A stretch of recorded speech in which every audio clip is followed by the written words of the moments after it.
Kitab Keluaran pasal 19. Perjanjian Allah dengan Israel.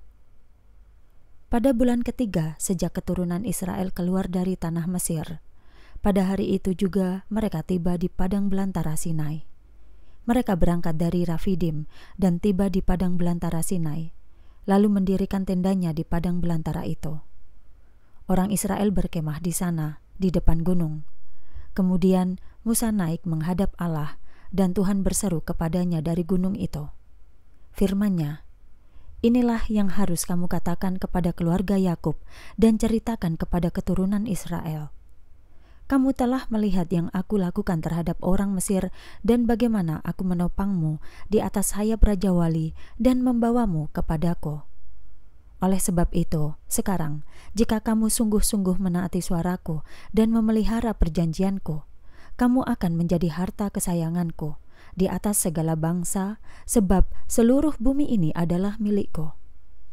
Kamu akan menjadi imamat rajani bagiku dan bangsa yang kudus." Itulah firman yang harus kamu katakan kepada keturunan Israel.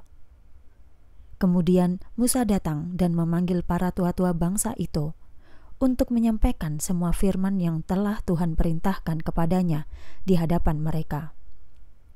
Seluruh bangsa itu serentak menjawab dan berkata, "Semua yang telah Allah firmankan itu akan kami lakukan." Musa pun menyampaikan perkataan bangsa itu kepada Tuhan.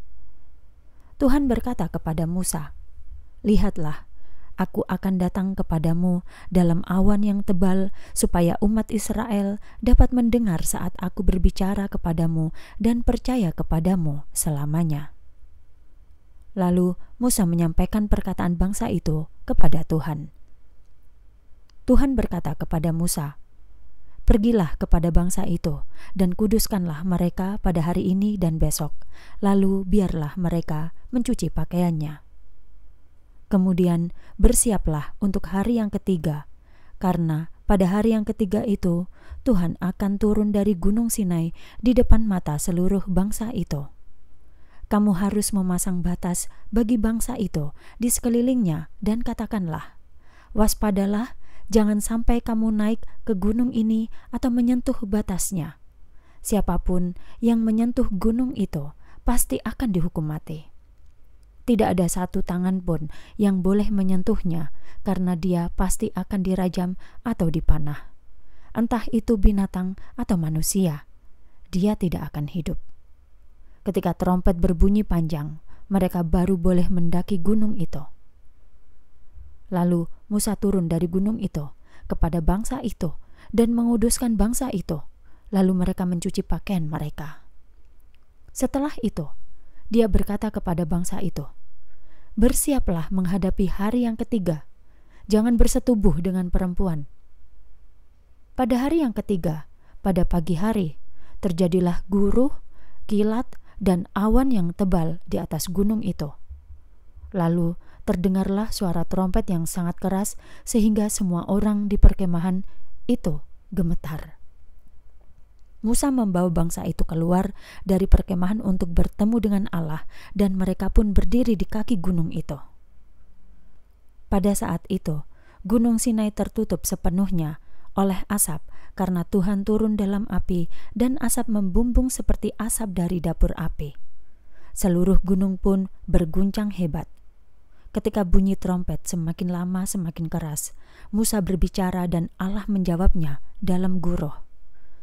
Tuhan turun ke gunung Sinai, ke puncak gunung itu, lalu Tuhan memanggil Musa untuk naik ke puncak gunung itu, dan Musa pun naik.